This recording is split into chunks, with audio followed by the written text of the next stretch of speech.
em nome de Jesus. Amém. Amém. Graça e paz, queridos. Nossa, graça e paz, queridos. Faltou 10. Graça e paz, queridos. Melhorou um pouquinho. Nós temos um tema a abordar que é um dos temas mais importantes da palavra de Deus, que é acerca de santificação. Diga comigo, santificação. Santificação. Você tem medo de dizer isso? Então diga comigo, santificação. Santidade. Eu sou santo. Declara isso com força. Eu sou santo. Com convicção. Eu sou santo. Amém? Então, o tema deste mês é santificação. E nós vamos analisar a palavra de Deus. Porque antes de nós entendermos o que é santificação, o que é santidade, o que é ser santo, nós precisamos entender a obra que Jesus Cristo fez por nós na cruz. Se eu não entender isto, não há como ser santo. Não há como entender santidade. Porque então eu vou pensar que ser santo, que santidade, santificação é uma obra minha. E não é. É uma obra dele. Diga, eu sou santo porque ele me fez santo. Amém? Isso é graça. E nós cantamos hoje de manhã acerca da maravilhosa graça. Diga comigo, maravilhosa graça. Mais uma vez, maravilhosa graça. Você já pensou que você está aqui hoje por causa desta maravilhosa graça? Você não faz ideia do quanto eu louvo a Deus pelo privilégio que eu tenho de estar ministrando a palavra, porque na minha vida é graça. Eu estar de pé aqui agora é graça. É esta maravilhosa graça. Então diga mais uma vez, maravilhosa graça.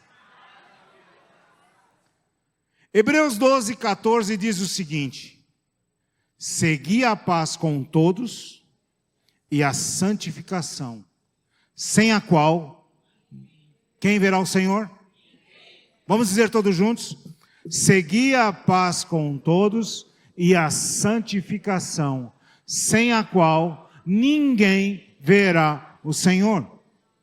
1 Tessalonicenses 4, 7 diz o seguinte: porque não nos chamou Deus para a imundícia, mas para a santificação. Então diga comigo, porque não me chamou Deus para a imundícia, mas para a santificação. Então, nós vimos aqui dois trechos da palavra de Deus, que diz que Ele não nos chamou para a imundícia, mas para a santificação. E se eu e você quisermos ver o Senhor, nós temos que ser santos. Sem santificação, ninguém verá o Senhor. Mas, como é que esta obra procede na nossa vida? A primeira coisa que eu quero declarar para você é o seguinte: um morto não tem direito. Um morto nunca busca os seus interesses. E na realidade, a palavra de Deus diz que nós estávamos mortos em nossos delitos e pecados. E como mortos em nossos delitos e pecados, nós jamais procuraríamos a Deus, principalmente um Deus tão santo quanto o nosso. Um Deus tão puro, tão justo quanto o nosso.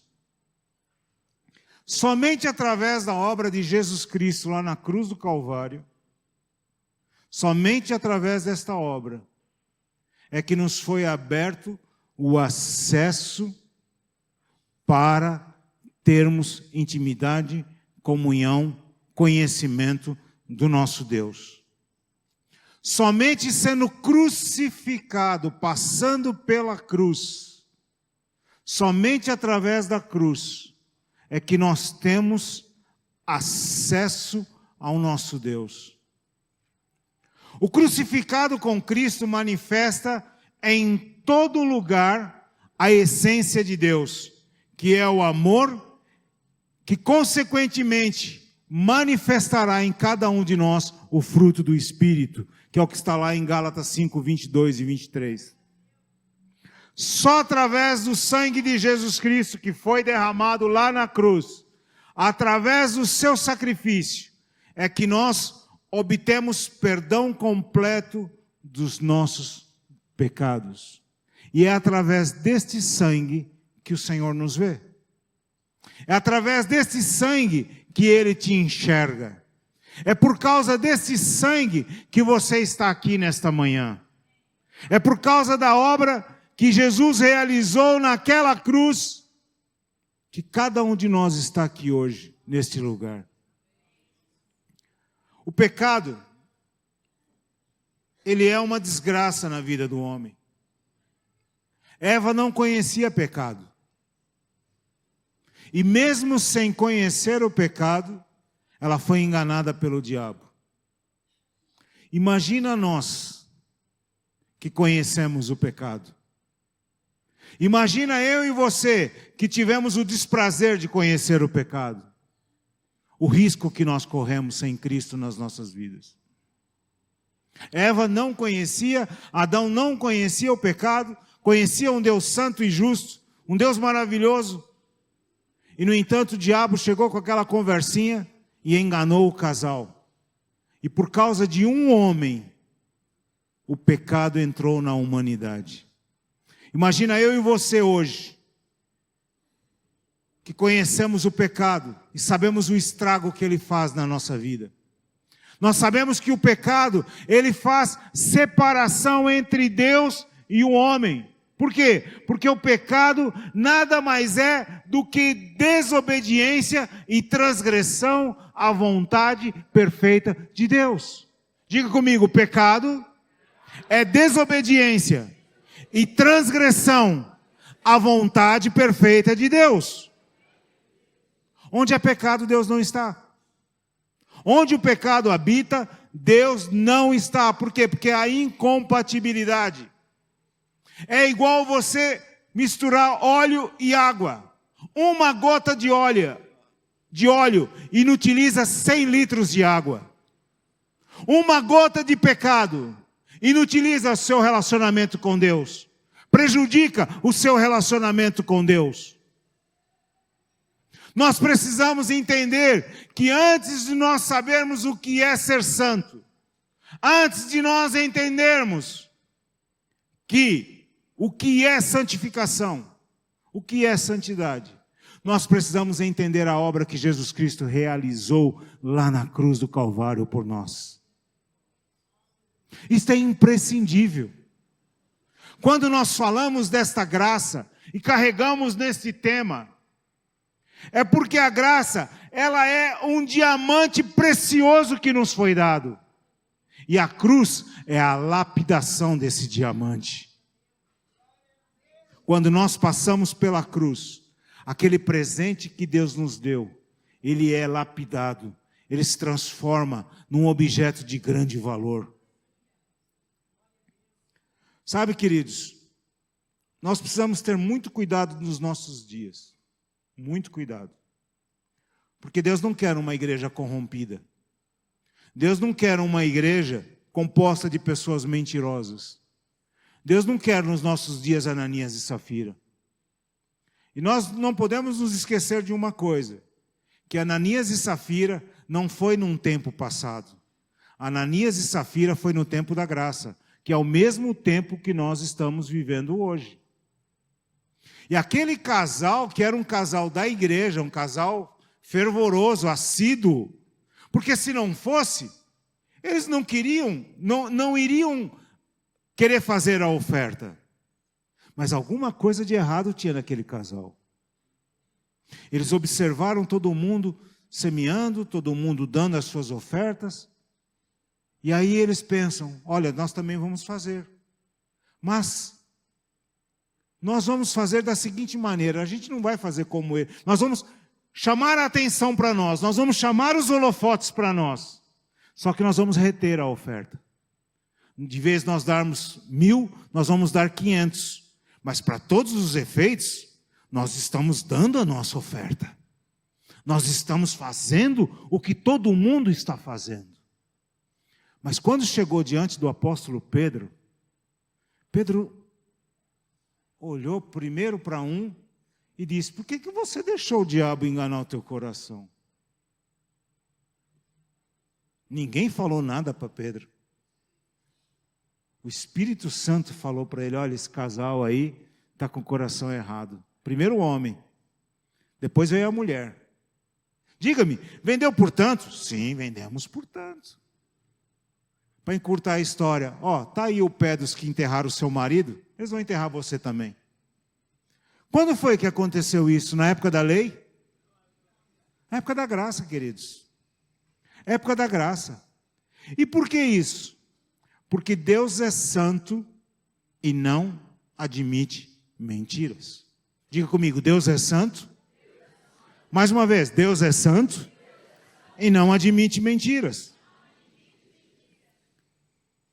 Quando eu estava meditando nisso, me veio um pensamento no meu coração de que nós precisamos ter muito cuidado com duas palavras, sofismas e sutilezas. Diga comigo, sofismas e sutilezas. O que é sofisma? É um argumento que parece ser correto.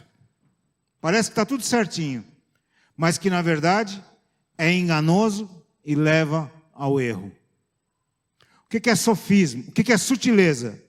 É engano, falsidade. Normalmente essas duas palavras fazem parte da vida do rebelde. Sutileza e sofisma. Porque ele pensa que ele está trabalhando para Deus. Ele pensa que ele está agindo em favor de Deus. Mas na realidade, ele está trabalhando e agindo em favor do diabo. Porque a rebelião ela é um pecado de feitiçaria. O rebelde é um feiticeiro. E nós precisamos ter muito cuidado com isso.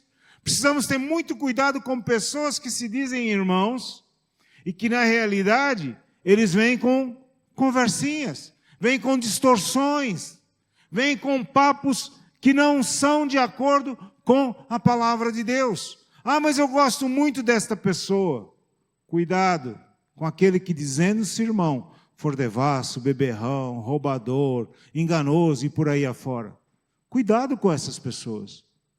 Porque é exatamente essas pessoas que nos afastam daquilo que nós temos que ter em nossa vida, ou seja, de sermos santos. Santos quer dizer separados. Nós somos separados, nós fomos separados deste mundo. Nós somos separados do pecado. Nós somos separados desta vida que este mundo aí fora vive. Nós não temos parte com isso. Posso ouvir um amém? Ou você tem parte com as coisas deste mundo? Você tem prazer nas coisas deste mundo? Porque se você tiver parte, tiver prazer nas coisas deste mundo, alguma coisa então está muito errada na sua vida. Na realidade, evangelho sem Cristo é mera imitação de condutas, regras, sistemas, modelos e visões.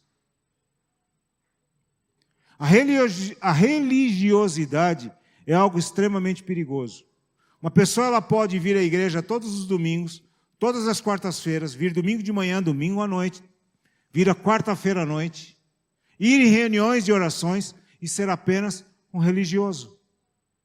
Uma pessoa que vive sem Cristo. E isso é perigoso, porque ela está enganando-se a si mesma. Mas eu faço tudo correto. Mateus 7, 21 a 23, fala de pessoas que pregaram o evangelho, curaram os enfermos, expulsaram os demônios, mas viviam na prática da iniquidade. E quando vão chegar diante de Jesus, vão ouvir a terrível sentença: apartai-vos de mim, vós que praticais a iniquidade. Terrível isso. E elas vão dizer: Jesus, eu preguei o evangelho no teu nome, eu curei os enfermos, eu expulsei os demônios. Ou seja, eles cumpriram a grande comissão de Jesus. Entretanto, Jesus vai dizer para esta pessoa: eu não te conheço. Você pensou que tristeza isso, queridos? Você viver uma vida 30, 40, 50 anos e chegar diante de Jesus e ouvir Ele dizer: eu não te conheço, não sei quem você é. Já pensou que triste? Que tristeza. Eu tenho um temor disso muito grande. Muito grande. Quando eu vejo certas facilitações, quando chegam para mim e dizem assim: pastor, você pode casar de novo. Você pode casar de novo. E eu digo para a pessoa assim: prova biblicamente para mim que eu posso. Não, porque o autor tal, o autor A, o autor B, o autor C diz que pode. Filho, eu não quero ouvir isso, eu quero ouvir que a palavra de Deus diz. Mostra para mim 3 ou 4 versículos, porque pela boca de 2 ou 3 testemunhas toda a palavra é confirmada. Mostra para mim que eu posso casar. Eu vou procurar, e procura, e não acha. E aí vem com conversa fiada de novo. Mas você pode, porque o Senhor te chamou para paz. Falei: mas eu estou em paz, quem disse que eu estou em guerra? Eu estou numa paz tão grande, nunca tive tanta paz que nem agora. Estou sozinho, tem coisa melhor? Tem coisa melhor? Não estou dizendo que você vai viver sozinho, não. Entenda o que eu estou falando aí, hein? Você que está junto com a sua esposa, cultive o amor, faça tudo o que tem que ser feito. Agora, eu estou sozinho. Eu trato das coisas do meu Senhor.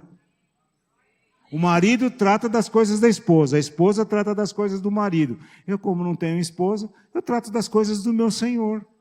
Tem coisa melhor do que viver assim, tratando das coisas do meu Senhor, tendo intimidade com Ele? Não tem, queridos.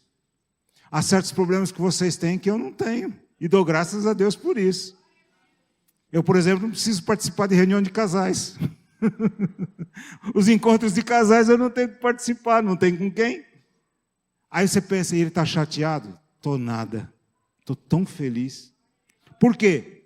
Porque eu estou firmado na palavra de Deus e atento às instruções dos apóstolos de Cristo. Diga comigo: eu estou firmado na palavra de Deus e atento às instruções dos apóstolos de Cristo. A igreja, ela está firmada no fundamento dos apóstolos e dos profetas. Primeiro, não vieram os profetas? É interessante isso, mas a palavra diz que nós estamos firmados no fundamento dos apóstolos e dos profetas. Nós não rejeitamos o Antigo Testamento, muito pelo contrário, porque há pessoas que dizem assim: o Antigo Testamento é só lei. Engano, a graça é manifesta no Antigo Testamento. A graça foi manifesta em Abraão, ou Abrão. Antes dele ser chamado de Abraão, ele foi chamado de Abrão. E a graça foi manifesta na vida dele. Há 3 ações que caminham juntas. 3 ações que são indivisíveis.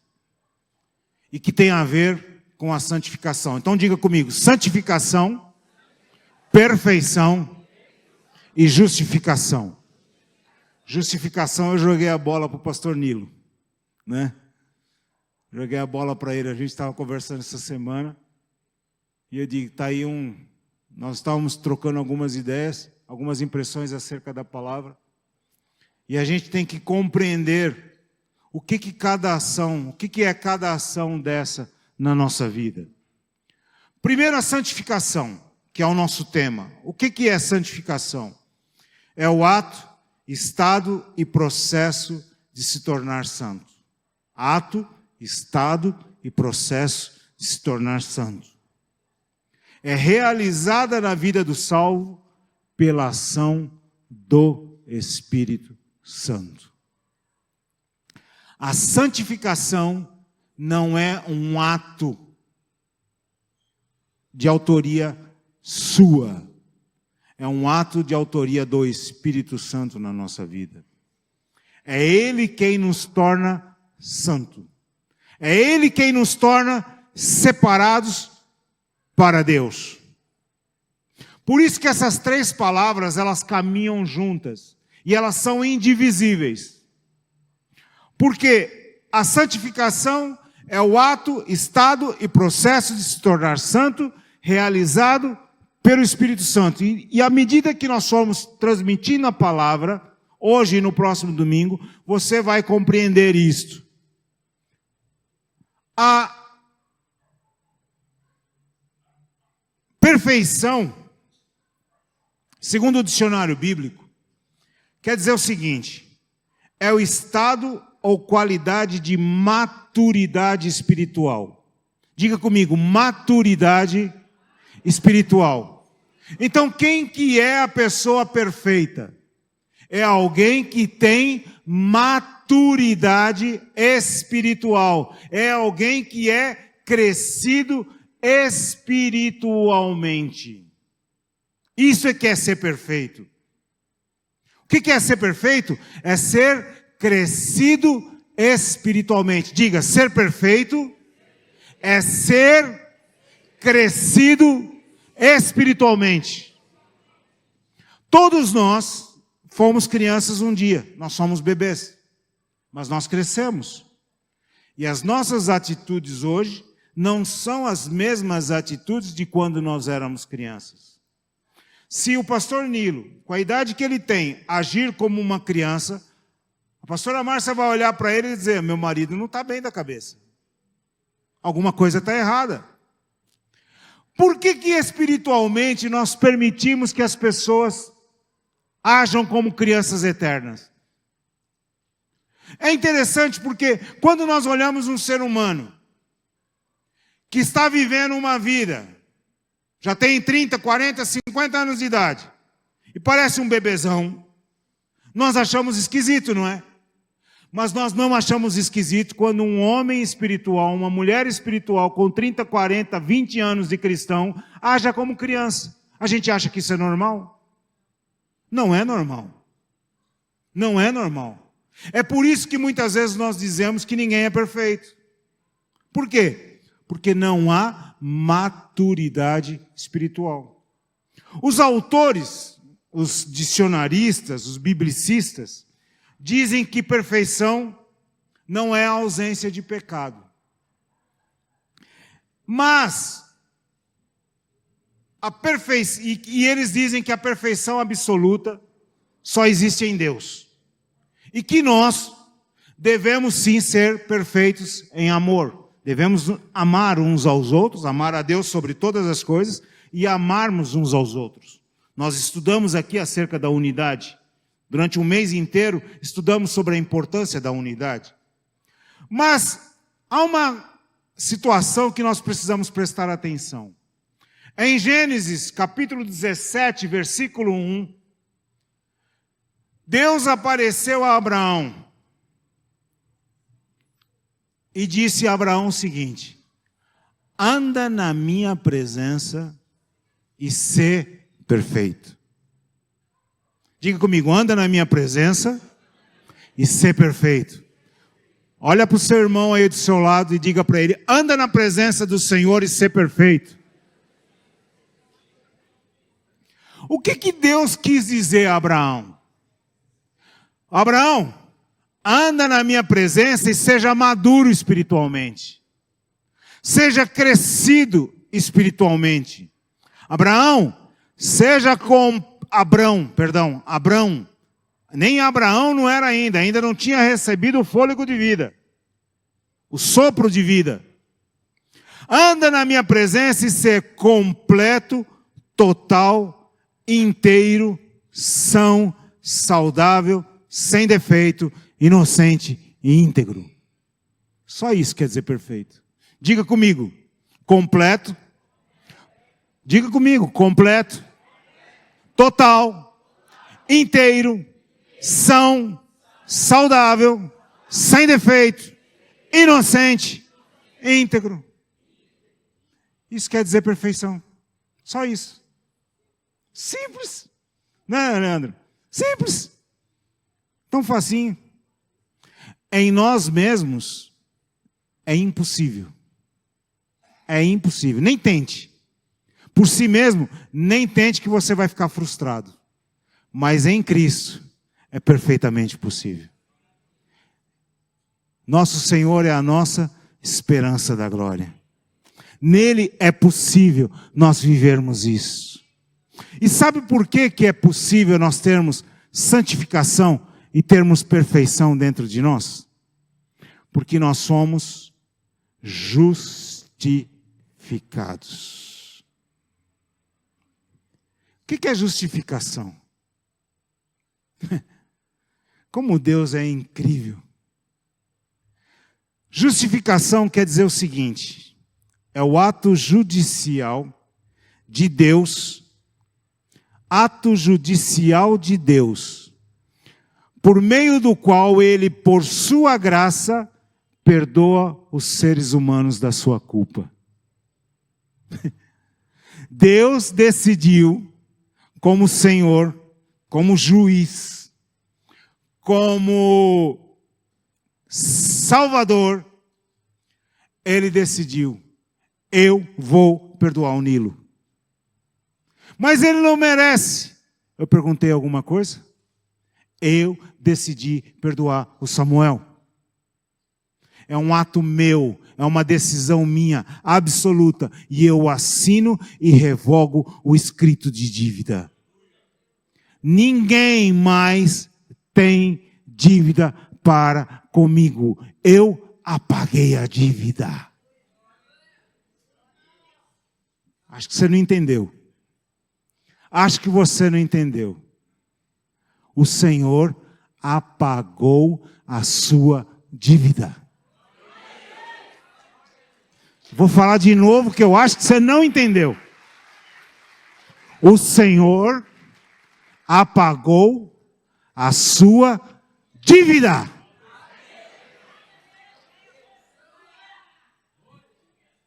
O diabo chega para você, mas você pecou. Você fez, você abordou, você aprontou, você E daí a minha dívida foi?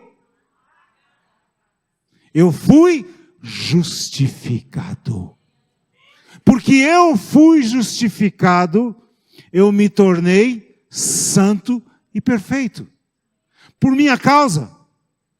Por minha atitude, pelo meu comportamento, pelas minhas boas ações, porque eu dou dízimos e dou ofertas, porque eu venho à igreja todos os cultos. Ato e obra consumada dele. Atitude dele, favor dele, decisão dele. O que tem a ver com você? Nada. É um ato judicial. O juiz, quando decide uma causa, ele ouve as partes, não ouve? Ouve as partes, ouve o réu, ouve quem está fazendo a queixa, ouve o advogado de defesa, ouve a promotoria, e depois o juiz vai e toma a sua decisão. E quando ele toma a sua decisão, dependendo da instância que é, essa decisão ela é irrevogável. Pois nós estamos tratando não com o juiz supremo. Nós estamos tratando com a maior autoridade que existe no mundo.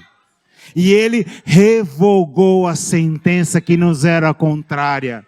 Ele revogou a nossa dívida. Eu não devo mais nada. Você não deve mais nada.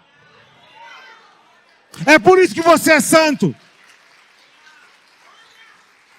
Porque ele pagou a sua dívida.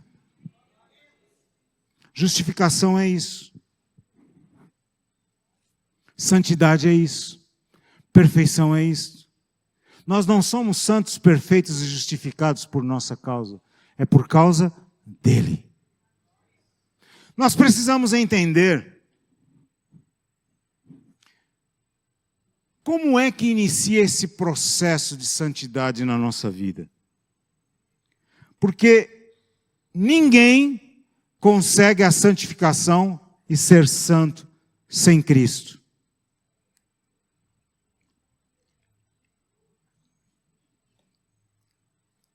É um esforço inútil e infrutífero. Diga comigo. Ninguém consegue a santificação e ser santo sem Cristo. É um esforço inútil e infrutífero. Você sabia que você é um vaso de barro que tem um tesouro dentro de você? Diga, eu sou um vaso de barro e tem um tesouro dentro de mim. Segundo aos Coríntios 4:7 diz o seguinte: temos, porém, esse tesouro em vasos de barro, para que a excelência seja do pastor Samuel, do pastor Dirceu, do pastor Nilo, do pastor Rodrigo, é assim que está escrito, do pastor Francisco, é assim que está escrito, para que a excelência seja de e não de nós. Nós temos um tesouro em vasos de barro. O barro é algo sem valor. Não tem valor nenhum. Você encontra barro em tudo quanto é lugar. Há um barrinho de melhor qualidade, há um barro de pior qualidade, mas é barro. E barro não tem valor. Não tem valor nenhum. Então qual é a ideia disso? O que Paulo queria dizer com isso? O que o Espírito Santo queria nos mostrar? A ideia dessa figura é mostrar a fragilidade humana. A gente se acha grande coisa, né? Ou você não se acha? Eu já muitas vezes olhei no espelho e achei que eu era grande coisa. Sabe qual foi o dia que eu achei que eu não era nada? Foi o dia que eu caí numa cama e uma ambulância veio me buscar e me levou para o hospital. Aí eu vi que eu não era nada. Até então eu achava que era qualquer coisinha. Aí quando o médico disse para mim assim, vou ter que te operar, você é um tabernáculo rasgado. Até então eu nunca tinha sofrido sequer qualquer coisa. E hoje eu sou um tabernáculo rasgado. E estou de pé aqui pregando pela graça. Tem dias que algumas pessoas me veem e dizem, dessa vez ele vai. Aí me vê no dia seguinte, ele voltou. Aí olha no dia seguinte, ele vai de novo. Aí volta na semana seguinte, ele voltou. Hoje eu estou que nem voltei. Estou aqui de pé. Pastor Samuel falou para mim assim, você vai conseguir pregar domingo? Vou. E estou aqui. Forte pra caramba e tomando água de coco. Você pensa que é água de coco. É chique. Aguinha de coco de novo. A ideia dessa figura é mostrar a fragilidade humana, sua fraqueza natural, em contraste com a grandeza do tesouro que carregam em suas vidas. Diga, eu sou um vaso de barro, frágil, bem frágil. Não sou dos materiais mais fortes, mas eu carrego dentro de mim algo de valor. Eu carrego um tesouro.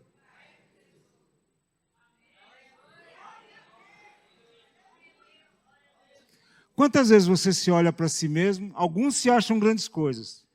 Em compensação, outros olham para si. Eu não sou nada. Quantas vezes o pastor Dirceu falou isso? Eu sou uma minhoquinha. Na realidade é uma jararaca, né? Mas ele sempre brincava com isso.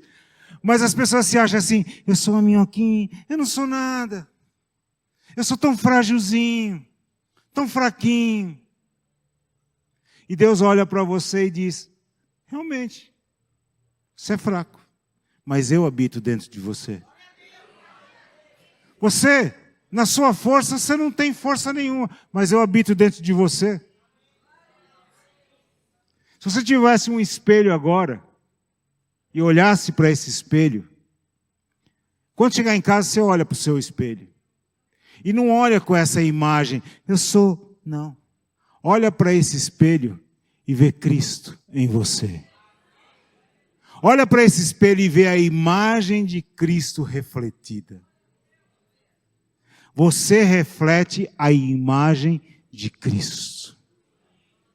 Uns careca, outros cabeludos, um narigudo, um sem nariz, o outro assim, o outro assado, o olho azul, o olho verde, o olho castanho. Não interessa. Você reflete a imagem de Cristo. O brilho que você reflete é dos diamantes que estão dentro de você. É do ouro de Ofir 24 quilates que está dentro de você. É isso que você reflete. E quando você reflete essa imagem de Cristo, você fica tão bonito. Você já reparou que a gente olha para os nossos irmãos, quando Cristo é vivo dentro de nós, e a gente não olha defeito? A gente acha tão perfeito, a gente acha tão bonito, porque a glória de Deus está sendo manifesta na vida da Lai. A glória de Deus está sendo manifesta na vida da Norina. Eu estava dizendo para o pastor hoje de manhã, estava vendo ele vindo dirigindo o carro, eu disse, pastor, o senhor é uma surpresa, viu? 86 anos. E ele estava dizendo assim, olha, se vacilar eu tenho força para dirigir 1000 quilômetros. Com esse carro bom que eu tenho aqui.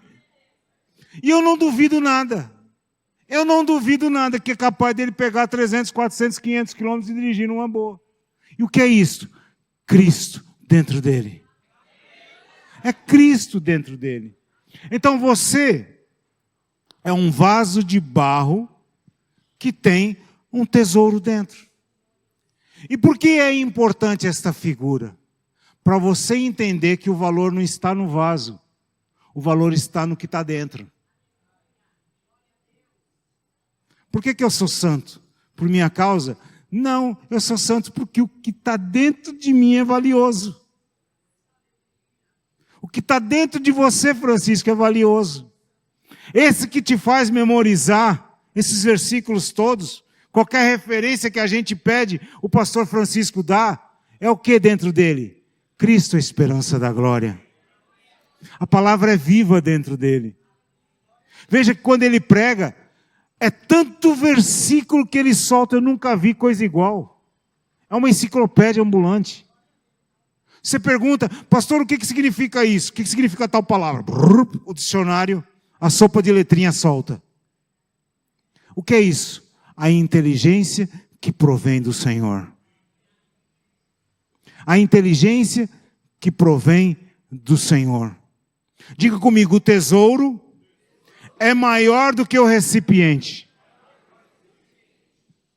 Deus, por sua graça, faz com que mesmo os vasos de barro, com toda a sua fragilidade, consigam cumprir a sua missão de levar tão grande tesouro. Você sendo um vaso de barro, frágil, inútil, consegue levar dentro de você um tesouro valiosíssimo. É por isso que o Leandro, quando chega, ele é enfermeiro, e ele chega num ambiente onde ele vai tratar de uma enfermidade, de alguém enfermo, e a pessoa olha para ele e diz assim, ela não pede uma injeção de morfina, ela não pede um remédio, ela olha para o Leandro e diz, ora por mim, né, Leandro? Ora por mim. Aí o Leandro tem que olhar para o médico-chefe para ver se ele não se opõe, se ele não fala nada. E ele estava me contando essa semana que ele tem um médico que trabalha com ele, que ele gosta muito, o médico é espírita. Mas quando uma pessoa fala assim, ora por mim, o médico espírita, sim. Aí o Leandro fala para ele, isso aqui não é causa médica não, é espiritual. Sim, é espiritual. O médico espírita. O que é isso? O tesouro que ele carrega dentro dele. Ele não encara a profissão dele como profissão. Ele encara como ministério.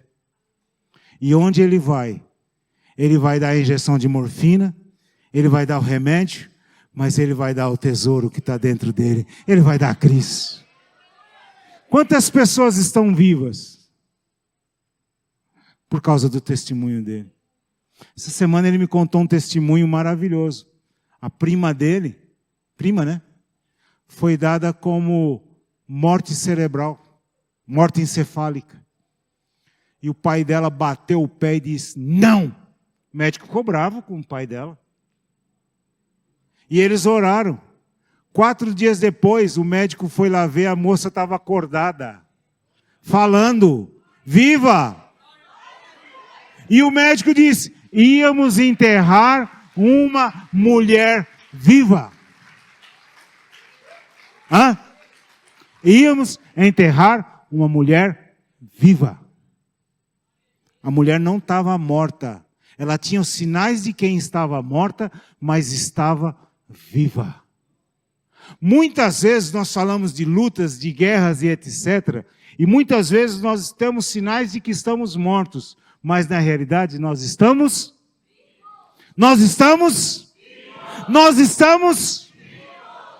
Quem olha para nós diz, está morto. Estamos nada. Nós estamos mais vivos do que nunca. Nós temos um tesouro dentro de nós. Muitas pessoas dizem assim, o que eu faço para ter isso que vocês têm? Pastor, o que eu faço para ter esta riqueza que você está falando aí? Ou, como no dia de Pentecostes, irmãos, o que devemos fazer para ser salvo? Tão simples. Não é aceitar nada não, você não aceita nada, Ele é que te aceita. Nós não aceitamos nada, Lai. Foi Ele que nos aceitou. Quando a gente diz que a gente aceita, a gente está tomando a ordem para nós. Como que você vai aceitar se você estava morta? Como é que eu aceitei alguma coisa se eu estava morto? Foi Ele que me aceitou, foi Ele que te aceitou. Foi Ele. Então o que nós vamos fazer? O que eu tenho que fazer? Entender a graça e a cruz. O que eu preciso mais? Eu só preciso da graça e da cruz na minha vida. Porque somente esta maravilhosa graça que nós cantamos hoje de manhã nos torna dignos dos céus. Efésios 2,8 diz o seguinte, porque pela graça sois salvos, por meio do quê? Do sacrifício? Por meio de eu ir a pé até a Aparecida? Por meio de eu ir a Jerusalém e me arrepiar todo? Como é que eu sou salvo? Por meio da fé, e isso não vem de vós, é presente de Deus, é dom de Deus. Então o que a graça faz em nós? Primeira coisa, ela nos separa da terra, mata o eu, a carne, a vontade, o pecado, e nos faz ressuscitar para a vida de Cristo, expressa através de tão grande amor. Como é que era a antiga aliança? O judeu achava que por meditar na Torá, decorar a Torá, que ele ia conseguir a salvação. E em João 5,39, Jesus disse o seguinte, examinais as Escrituras, porque cuidais ter nelas a vida eterna. Mas são elas que testificam de mim. O judeu examinava a Escritura achando, eu vou conseguir a vida eterna se eu decorar tudo o que está aqui. Aí Jesus disse para eles assim, olha, o trabalho de vocês é inútil, porque as Escrituras apontam para mim. A vida eterna está em mim, não está nas Escrituras, a vida eterna está em mim. Elas apontam para mim. Sou eu que você tem que querer na sua vida. Você tem que conhecer a mim. E aí você vai ter vida eterna. As Escrituras apontam para mim. A vida eterna, ela está em Jesus Cristo. Como é que era na antiga aliança? Depois de Moisés, não é? Nós falamos que antes tinha a graça. Abraão experimentou a graça. Mas depois que veio Moisés, ele instituiu a lei, por ordem de Deus. E a lei foi instituída para mostrar duas coisas: a condenação e a morte. Porque a pessoa, quando ela cumpria os 10 mandamentos, ou 613 vomitivos ou mandamentos, quando ela fazia os sacrifícios, ela matava os animais, ela fazia todos os rituais que deveria ser feito, a única coisa que eles conseguiam era condenação e morte. Ninguém foi justificado pela lei. Aí veio Jesus Cristo. E a palavra de Deus diz que todas as pessoas que foram salvas na humanidade foram salvas pela graça, mediante a fé. Diga, eu fui salvo pela graça, mediante a fé. Aí Jesus Cristo veio, nos deu um novo testamento, nos deu uma nova aliança, nos deu melhores condições, melhores promessas, ministério mais excelente, um novo pacto, uma nova aliança e um novo concerto, que culminou em salvação. Diga comigo, Novo Testamento, melhor aliança, novo pacto, nova aliança, novo concerto, melhores condições, melhores promessas, ministério mais excelente. Tudo isso é nosso. Tudo isso é nosso. Mas pastor, você não está falando de santidade? Estou explicando a você como é que nós nos tornamos santos. Qual é o processo para você ser santo, para você ser santificado, para você ter santidade na sua vida? Romanos 6,4 diz, de sorte que fomos... Você conhece esse versículo? Você pode dizer junto? De sorte que fomos sepultados com Ele pelo batismo na morte, para que como Cristo ressuscitou dos mortos pela glória do Pai, assim andemos nós também em novidade de vida. Como é que eu ando em novidade de vida? Como é que eu gozo dessas melhores promessas? Pela glória do Pai. Nós somos sepultados juntamente com Ele e nós recebemos isso de graça. Eu vou terminar explicando como é que se dá a salvação. Por quê? Porque santidade começa com salvação ou no arrependimento sincero e verdadeiro. Eu disse agora há pouco que nós mortos, nós não temos condições de resolver absolutamente nada. Toda esta obra, ela é feita por causa de Jesus Cristo dentro de nós, ou em nós. Então, como é que se dá esse processo de salvação? Primeira coisa, o homem, condenado em seus delitos e pecados, ouve a pregação do Evangelho. Segundo, o Espírito, numa ação incompreensível à mente humana, convence este homem do pecado, da justiça e do juízo. Este convencimento do pecado, da justiça e do juízo se chama graça.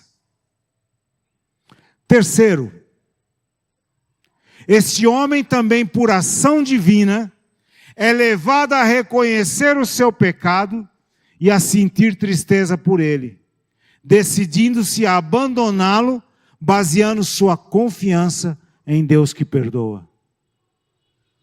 Quarto, o arrependimento é uma das principais ações após tomar conhecimento da graça, a fim de conhecer a Cristo como único Senhor e Salvador pessoal. Quem é que provoca este arrependimento no homem? A decisão pessoal dele? Não. O Espírito de Deus agindo na vida deste homem ou desta mulher. Quinto, o arrependimento é a ação do homem e o perdão é a reação de Deus para esse homem pelo seu perfeito amor por nós. Então, eu arrependo, porque eu ouvi a palavra e nesta ação incompreensível do Espírito Santo eu sou convencido da justiça do juízo. E o que acontece? Deus, em seu perfeito amor, Ele reage a isto, perdoando todos os meus pecados, me livrando da morte e me dando vida eterna. Por último, a graça conduz ao arrependimento, que leva à cruz para receber uma nova vida ou o novo nascimento, para viver em santidade e em perfeição diante de Deus. Olha o que a graça faz em nós. Então, arrependimento é o quê? Mudança de atitude, mudança de mente e mudança de comportamento. Deus prometeu a sua graça, mas para que a conservemos, é necessária a morte do velho homem, a raça de Adão, em conformidade com a vontade de Deus, e só na cruz isto pode acontecer. A graça é como um diamante bruto, eu já disse isso, mas eu repito. Um diamante bruto e valiosíssimo, que o eterno Deus, através de Jesus Cristo, nos deu. A cruz é a lapidação, onde o brilho e o valor eterno são manifestados. João 3,16 diz o seguinte. Quem sabe o que João 3,16 diz?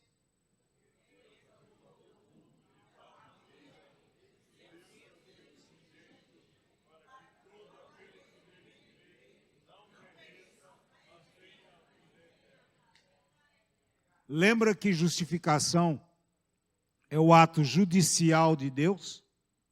A decisão judicial de Deus em revogar a nossa pena, em revogar a nossa condenação. João 3,16, ele diz o seguinte: Deus amou o mundo de tal maneira que deu seu Filho unigênito. Há duas coisas em direito penal que devem ser consideradas sempre: indulto e graça.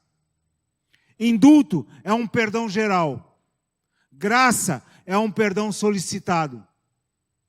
Então, nós vemos nas notícias que no final do ano, normalmente o presidente da República concede um indulto e libera pessoas que foram condenadas. Pois quando Deus enviou Jesus Cristo a este mundo, Ele concedeu um indulto para toda a raça humana. Existe uma possibilidade de vocês terem a pena de vocês comutada. Vocês têm uma possibilidade de revogar a sua pena. Como que eu revogo a minha pena? Crendo em Jesus Cristo. Quando eu creio em Jesus Cristo, a graça de Deus me atinge e o meu pecado é revogado.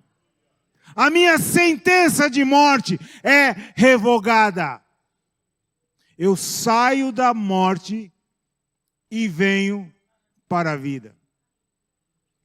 Por isso que Hebreus 10, 26 diz que se pecarmos voluntariamente, depois de termos recebido o conhecimento da verdade, já não resta mais sacrifícios pelos pecados, mas uma certa expectação horrível de juízo e ardor de fogo que há de devorar os adversários.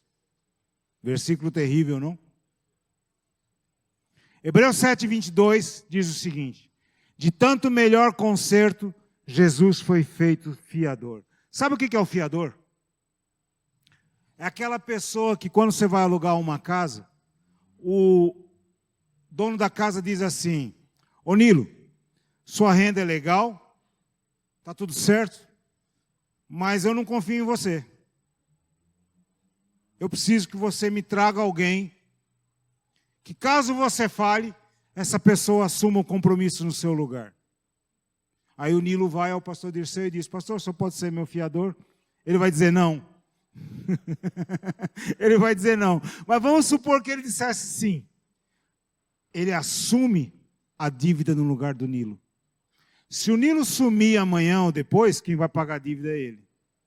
Se o Nilo não pagar a dívida, quem vai pagar é ele. Pois acontece o seguinte: Jesus assumiu a minha dívida e a sua. E hoje, Quando nós não pagamos a nossa dívida, cai sobre ele. Quando você peca, a cobrança não vem sobre você, a cobrança vai sobre ele. Hã? Pensa nisso. Quando você peca ou eu peco, a cobrança não vem sobre nós, Adão. Vai sobre ele. A cobrança é ele. Por isso que fala que é uma expectativa horrorosa de ardor. Porque quando a conta cai sobre ele, a coisa é feia. Nós precisamos ter cuidado com isso. Você está entendendo o processo que vai nos levar a entender o que é santidade, o que é santificação, o que é ser santo? Você está conseguindo entender isso? Quando a conta não é paga, o fiador é responsável. Gálatas 2:20 diz: já estou crucificado com Cristo, e vivo não mais eu, mas Cristo vive em mim. E a vida que agora vivo, vivo-a na fé do Filho de Deus que me amou e a si mesmo se entregou. Eu vou terminar com isto. Definitivamente. Se você não guardar nada hoje, pastor, eu não consigo me lembrar do que você pregou. Guarde isso que eu vou falar com você agora. Guarde essas 10 frases no seu coração. É os 3 últimos slides, Vivi, por favor. Isso. Diga comigo. Com força, com vigor, com vida. Eu já fui abençoado. Eu já fui curado. Eu já fui resgatado. Eu já fui suprido. Eu já fui salvo. Eu já fui chamado. Eu já fui abolido da morte. Eu já fui santificado. Eu já fui aperfeiçoado. Eu já fui justificado. Você quer falar de novo? Pode falar de novo? Vamos dizer no coletivo, como está escrito aí? Já fomos abençoados, já fomos curados, já fomos resgatados, já fomos supridos, já fomos salvos, já fomos chamados, já fomos abolidos da morte, já fomos santificados, já fomos aperfeiçoados, já fomos justificados. Esta obra Jesus já realizou na cruz. Já está. Como é que é? Tetelestai. O homem fala bonito, viu? Tetelestai. Esta obra já está realizada. Você já tem tudo isso dentro de você. Saia daqui hoje, nesta manhã, com esta convicção. Eu não vou ser curado, eu já estou curado. Eu não vou ser abençoado, eu já sou abençoado. Eu não vou ser ressuscitado, eu já estou vivo. Você já é. Você não vai ser, você já é. Diga, eu já sou. Eu já sou. Grita com força, eu já sou. Eu já tenho. É minha propriedade. Amém? Amém? Glória a Deus em Cristo Jesus.